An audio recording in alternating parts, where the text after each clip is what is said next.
Welcome back. Bruce, let's talk a little bit about the regulation. If you can take us back, say, 10 or 15 years where the industry was, let's find out now where we are and make a bit of comparison. Well, 15 years ago or 17 years ago, there was no real regulations. We were categorized under drugs, which was ridiculous because we were either a food or something else, not a drug. Right. So in the 90s, we went through a legitimization process where there were standing committees on health that went across the country. And fortunately, they were run by very capable people. And we came up with a system where we were trying to recategorize ourselves, and we were recategorized as natural health products. And it was a subset of the Food and Drug Act. And some folks weren't happy that it was still under the Food and Drug Act, but I think really in many ways it might be better that it is because it keeps our products safe. You have to get product identification numbers. All companies have to jump through the hoops of legitimizing their products. And I think the consumer can be more sure than ever now that the products that they're buying are legitimate. Are legitimate, okay.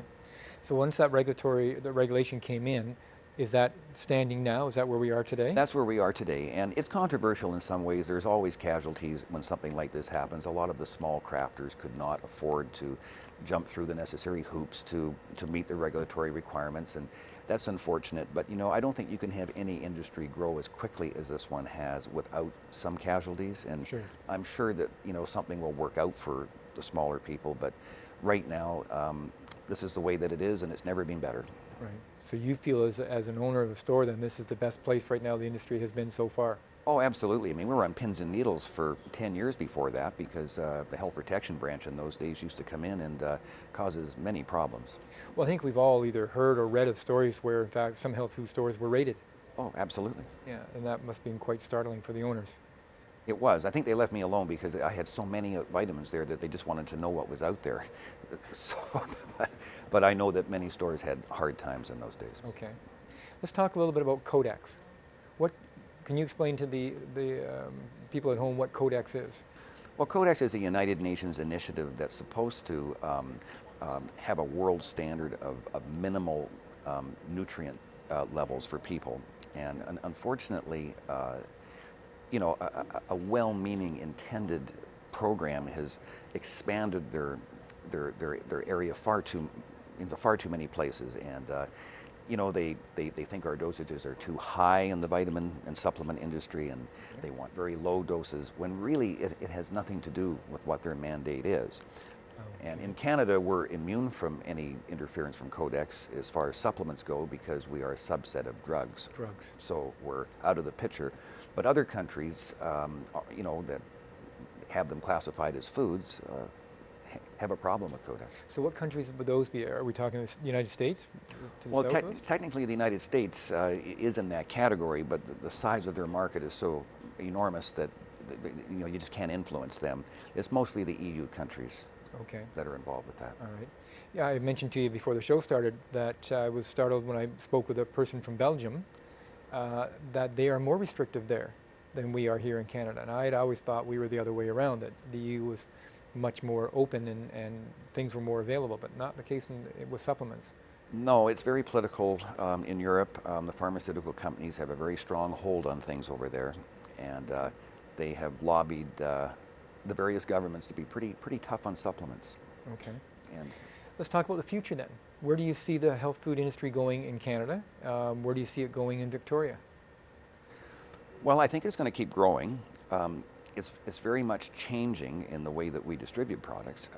I mean, the internet sales portion of my business is growing faster than any other segment of the business. So I think that a lot of people are going to be buying online.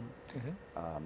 I think we have very, very educated consumers. They know exactly what they want, and there's so much information available now that I think people are really looking for not only prevention of disease, but proactively trying to cure themselves with supplements. So I see it going nowhere but up. I think it's very positive. Do you see someday where nutraceutical supplements are actually able to be claimed as curing disease, or are we already there now? Well, I think we're already, there now. We went through a paradigm shift in 1956 when Dr. Hoffer, who was a famous psychiatrist from Victoria, got credit for the gold key standard for lowering cholesterol with niacin. And really before that, vitamins were just for preventing disease like scurvy or pellagra, not for treating disease and curing it. Okay. So I think since Dr. Hoffer used to say it takes a couple of generations for things to kick in, and I think that we now see people are curing diseases with, with vitamins, but you have to use the right dosage. Right, and the purity has to be there. Yes. And you feel that we're there now. I think that if we're not there, we're certainly on the right track. Okay. And Victoria has so many health professionals that we can refer people to. It's absolutely a great community for that. And absolutely is. I think it's very positive. Do you ever see a day when you can walk into your doctor and they're actually going to prescribe an herb, or they'll prescribe a nutraceutical, or do you think they'll stay in the realm of pharmaceuticals? Well, considering that doctors only get 1 day of nutritional training in all the years that they get, schooled, I think there's quite a few that are very open-minded to supplementation. I don't know if some doctors will ever change because they just feel that way, but I think most doctors are open to vitamins more than they've ever been. Right, or at least referring to somebody in the city that has that expertise. Exactly. Whether it's a naturopath or a nutritional counselor or something. Good. Do you see any issues at all with the box stores encroaching further into your business? Do you feel that you found a niche, you found a way of working with them or working beside them? Well, I think box stores are just box stores, and they're here to stay, and it's necessary for the suppliers to have this extra business to get the volume to sustain their operations. So I think we have to just work within our model of not just selling product but selling therapy and educating the public.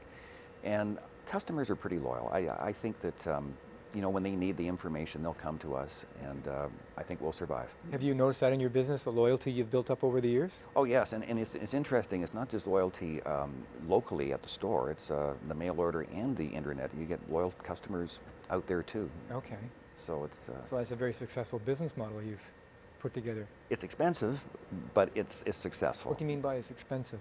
Well, we now have a situation where online-only retailers are opening up, and they don't have any overhead. They're out in the industrial park where the rent is cheap, and they don't have any knowledgeable, qualified people, and they just sell supplements at very inexpensive prices. And that is probably the biggest risk to the model over the box stores. Okay. And with electronic commerce just growing in such bounds, I think that would be an issue. And I don't know what the solution is, but I'm sure the market will find one. I don't think I myself personally would buy nutraceuticals online. I might buy it from a store like yours because I know you and I know your store, but I wouldn't just go to, say, iHerb and start buying my products for my health. I just don't think I'd feel safe that way. Well, I very much appreciate that, because it doesn't matter what you do in a properly run health food store. You're dealing with real people who have real knowledge, and somebody you can pick up the phone and talk to if you want. Right. And so it is a real challenge, but it's a new one, so we'll have to see where it goes. But I'm sure we'll survive. Okay. So someone then ordering online can actually call the store and get advice.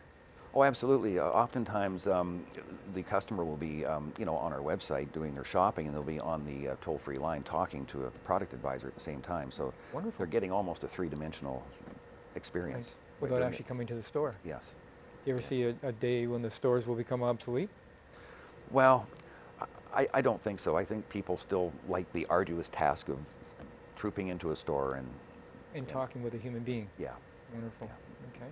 So if you had give any advice to consumers walking into a store, what would you ask them, or what would you share with them on how to know they're getting the products they want and the advice they want? What can they ask for of the person on the floor?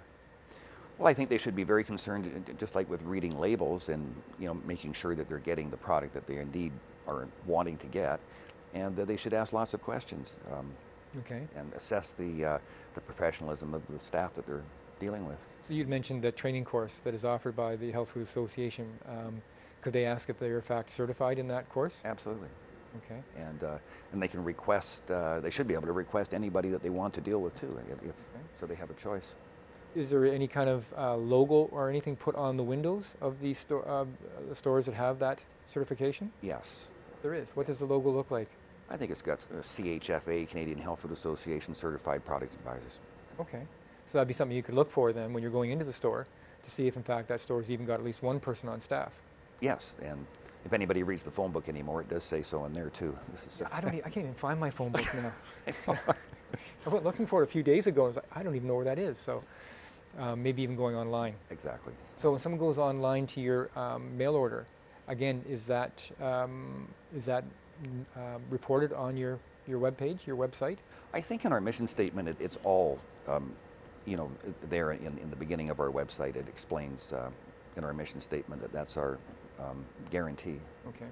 One last thing I want to talk about before we go, because I know we're running out of time, is vitamin D. A lot of talk around vitamin D and how much, especially here in Victoria, where we have a lot of cloud throughout the winter. And I'm not going to ask you to make a recommendation on the amount. Do you feel people, though, are getting enough vitamin D generally? I don't think so, because we're wearing clothes most of the time, and when we're not wearing clothes, we're wearing sunscreen. And with sunscreen, you don't get any. So Right. I think you should supplement yourself with it Okay. year-round. Do you feel the liquid is better than the capsules? I don't think it matters. It doesn't matter. Your body can assimilate either or. It's going to assimilate it, and it's going to, you're going to store some of it too. Okay. So I don't think it really matters. We were talking earlier to Bruce about how you can only get 1,000 international units, and you were saying just take more. Just take more. I mean, certain scientists will say you can have toxic levels of it, but I have never known anybody to suffer any consequences from vitamin D. You were mentioning also that you don't know of anybody that's ever gotten sick on vitamins. No, people don't die on vitamins, but a lot of people die on drugs. On drugs, yes. I think some report was just put out just recently that the estimates in the States are 80% of all prescriptions are not needed and are causing some levels of dysfunction within the body. Oh, totally. And I think the biggest thing that went wrong stateside was the direct television advertising of supplements. We don't have that in Canada, thank goodness. No, we don't. But what a pressure on doctors. Oh, yeah. You know. Bruce, I want to thank you for coming on the show. Thank You've you. given us some really interesting things to know about. I mean, we all walk into the health food stores. I think a lot of people can without really considering what it is I'm getting, who it is I'm getting the information from. So hopefully tonight, folks, you've got a little better idea of what you can ask for when you walk in looking after your health into a health food store. On behalf of the crew here at Choices, I'd like to thank you for watching, and I look forward to meeting with you again next time. Stay healthy, and good night.